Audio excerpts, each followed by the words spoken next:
Pozdrav ekipa i dobrodošli u analizu derbija Osijek Dinamo na Lopta 403 kanalu. Kao što vjerujem da svi koji ste ušli u ovaj video znate, danas je najveći hrvatski derbi trenutno Osijek protiv Dinama, oba kluba na tablici su izjednačena, a u nastavku ćemo više popričati o današnjem derbiju.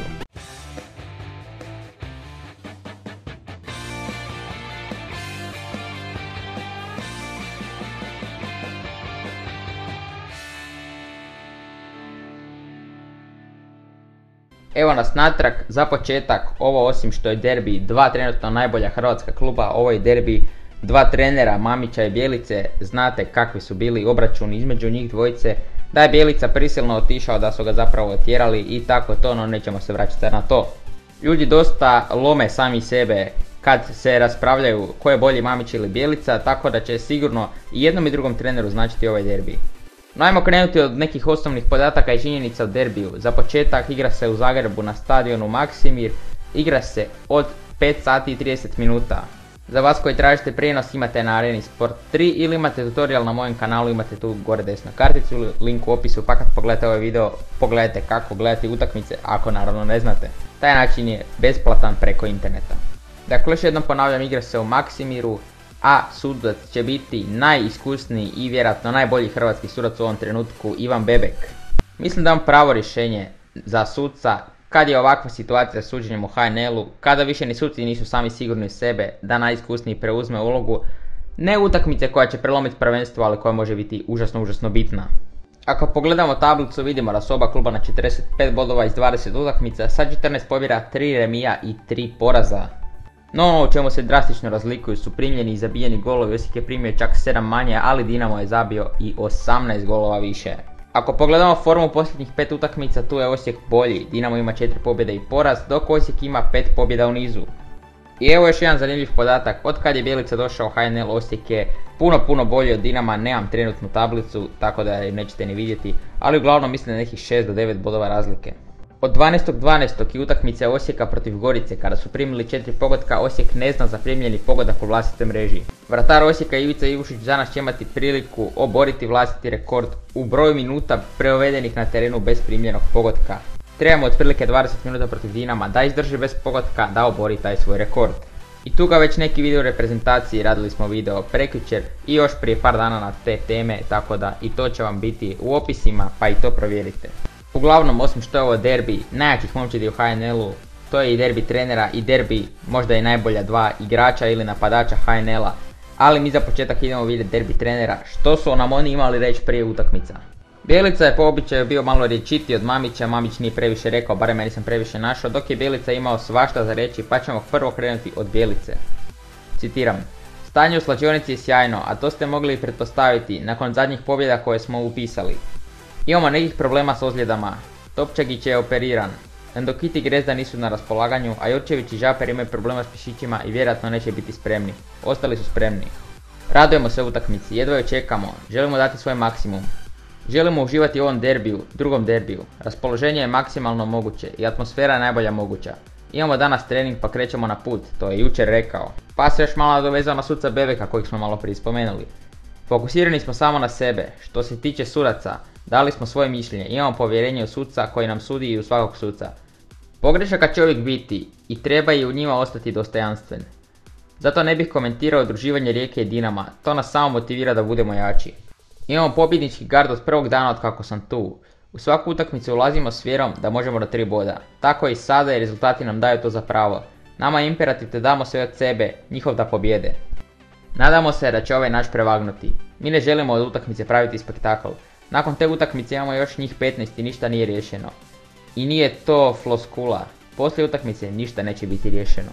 U slučaju pobjede Bjelica kaže: bila bi mi to jedna od najdržih pobjeda. To bi nam značilo puno samopouzdanja za ostatak natjecanja. Treba će nam 80 bodova za osvajanje prvenstva. Treba izvući maksimum iz ove utakmice. Osim pobjede nad Dinamom, Osijek planira i neka pojačanja. Želje su napadači, krilni igrač. Radimo na tome. Možda uspijemo već nešto danas realizirati, a i možda bude nekih izlaznih transfera. Kad smo već kod napadača, danas je potvrđen dolazak bivšeg hrvatskog reprezentativca Ivana Santinija u Osijek, tako da će se još više zagustiti ova borba za naslov, jer sad Osijek ima stvarno dva vrhunska napadača, Mjereza i Santinija. Iz cijele ove Bjeličine izjave izdvojio bi ovaj dio: nama je imperativ da damo sve od sebe, njihov da pobjede. Nadamo se da će ovaj naš prevagnuti. To mi je nekako najupečatljiviji dio i najbolji opis ovog derbija. Dinamo treba pobjeda, Dinamo imperativ osvajati lige i Dinamo jednostavno ima takav gard i svake sezone, prije sezone je praktički bez nekakve prevelike konkurencije za naslov. Ove sezone je to Osijek i sigurno da se i oni tome vesele. No definitivno žele osvojiti taj naslov i bilo bi im sramotno ispustiti ga. Dok je Osijeku kao i svim Bjeličinim momčadima prije bitno da ostave dobar dojam na terenu, odnosno ne toliko dojam nego da daju sve od sebe, pa ako izgube, izgubit će muški. I to je ono što Bjelica može garantirati, ne neku preveliku igru, ne možda ni rezultat ponekad, ali će garantirati zalaganje na terenu i da će svaki igrač dati sve od sebe. Svima je jasno da Dinamo ima veću kvalitetu i bolji kadar, no upravo kako je Bjelica rekao, Osijek će se možda i više boriti. Mamić kaže prije utakmice ovo: Osijek je dobra momčad, imaju odlične rezultate, primaju jako malo golova i kažnjavaju sve pogreške protivnika. Očekujem da će igrati čvrsto i agresivno, ali fokusiran sam samo na našu momčad. Ako ćemo biti pravi i ako ćemo se držati dogovora, onda vjerujem u dobar rezultat. A do tog dobrog rezultata Dinamo će morati ići bez Jakića i bez Moharamija koji su ozlijeđeni. Dakle, Dinamo uz to što ima bolji kadar ima i manje ozljeda i manje izostanaka za današnju utakmicu. Dakle, Osijeku smo rekli fale Topčegić, Ndokit, Grezda, Žaper i Jurčević su upitni. Sastave ne bi predviđao jer jednostavno nisam trener i ne mislim to raditi. Svaki trener napravit će sastav od najboljih igrača, od najboljih 11 koji su trenutno takvi, od onoga što misli da je najbolje i to je to. Kao što je Mamić rekao, očekuje nas čvrsta i agresivna utakmica sa malo prilika, a prilike će morati i koristiti. Ko će više iskoristiti taj mali broj prilika, taj će danas pobijediti. Sad zaključimo ovu bitku dvojice trenera prema njihovim stavovima. Mamić kaže da je sve u njihovim rukama i da ako će oni biti pravi da pobjeđuju, a Bjelica je rekao da se moraju boriti. Ja osobno mislim da je to možda malo preambiciozno od Mamića. Osijek vidjeli smo i protiv Hajduka da igraju dosta pametno i strpljivo, ali dobro, vidjet ćemo sve pa ćemo biti pametniji. Mislim da će Ivušić bez problema oboriti svoj rekord, da će izdržati 20 minuta bez golova. Siguran sam da će biti i mali strah i napetost u obje momčadi i da nećemo vidjeti pogodak baš rano. Nemojte očekivati utakmicu koja će završiti 5-5, koja će imati hrpu prilika jer neće. I Dinamo i Osijek ove sezone igraju dosta čvrsto, ne sa nekom predivnom igrom od koje bi nam se topile oči. Ali nije bitna igra od koje nam se tope oči ako imaš rezultat. Uglavnom ono što sam htio reći, utakmica će biti čvrsta, vjerujem da će prvih 20 minuta biti nekako opipavanje, da će gledati Dinamo i Osijek gdje su, šta su i koliko mogu iz ove utakmice, jesu li drugi u velikom grču, mogu li nešto probiti, a onda da će krenuti ipak malo žešće. Kaže Mamić, primaju jako malo golova i kažnjavaju sve pogreške protivnika. Najavili smo još jedan duel, to je Petković-Mjerez duel. Ili Gavranović-Mjerez. Ajmo prvo krenuti od Ramona Mjereza, on je ove sezone postigao 12 pogodaka. Mario Gavranović je postigao isto 12 pogodaka, a Bruno Petković postigao je 6 pogodaka. Hoće li Dinamo igrati sa Gavranovićem, sa Petkovićem ili sa obojicom, nemam pojma.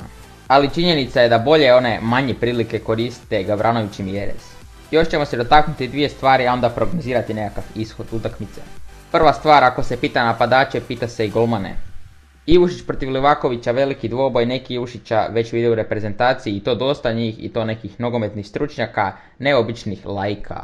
Ja ga osobno nisam stavio onaj popis, ali definitivno mislim da je podcijenjeni i to dosta. Jer i prošle sezone u proljetnom dijelu prvenstva imao je clean sheet dugo, ja mislim 450 nešto minuta, sada opet, dakle nije to slučajnost.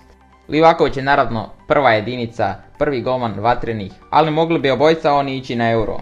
Po napadu možda dajem malu prednost Osijeku jer je Mjerez trenutno možda bolji od Gavranovića ili Petkovića, a vjerujem da će možda i Petković igrati od prve, a po obrani ipak dajem prednost Livakoviću koji je iskusniji u ovakvim situacijama, iako Ivušić je stvarno u odličnoj formi. I zadnja stvar koju ćemo se dotaknuti prije nekakvih prognoza je Osijekovi problemi. Pitanje je tko će u Osijeku odigrati lijevog beka. Da li se Van Momčadi već jedno dulje vrijeme odrađuje svoju kaznu i nećemo ga više gledati u dresu bijelo-plavih. Jurčević ima problema sa Mišićem i pitanje je li spreman i pitanje je koliko može odigrati ako i je spreman. Onda nam postoje još dvije opcije, prvo je kao i u prošlom kolu da to odigra desni bek Mato Miloš, a drugo je da tu skoči lijevi stoper ili lijevi bek, ovisi kako kada, Jehven Čeberko. Barem se nadam da se tako čita, novi je Ukrajinac je, tako da treba će mi malo vremena da se nauči čitati mu ime.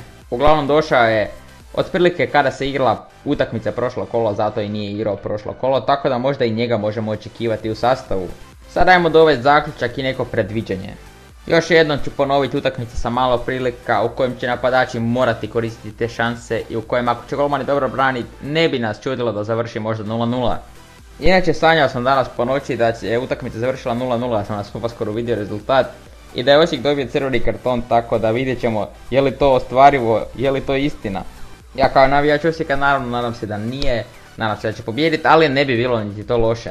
Samo da se ovaj crveni makne. Uglavnom lako moguće da i završi 0-0, jer će utakmica biti tvrda sa malo šansi, napadači će morati biti raspoloženi, golmani također. I vidjet ćemo definitivno kako će to završiti, pratit ćemo to sve od 5 sati i 30 minuta. Ako ne znate kako da gledate, imate tutorial na kanalu, link vam je u opisu, bit će vam i u prvom komentaru. I evo predviđanje za rezultat, 2-1 za Osijek, ne znam, ne pitajte me zašto, i ovo 0-0 mi se vredi jer sam to sanjao, a to nisam ja predviđao, tako da 2-1 i 0-0. Vi obavezno u komentare pišite što vi mislite kako će završiti, što vi mislite kako će utakmice izgledati. Obavezno pišite i neku vašu analizu ukratko, ako želite. Lajkajte ovaj video, pretplatite se na kanal ako još niste, još nam jako malo fali do 1000, kojih 98. Vi ste na kanalu Lopta 403, mjesto na kojem je lopta okrugla. Do sljedećeg videa, lijep pozdrav!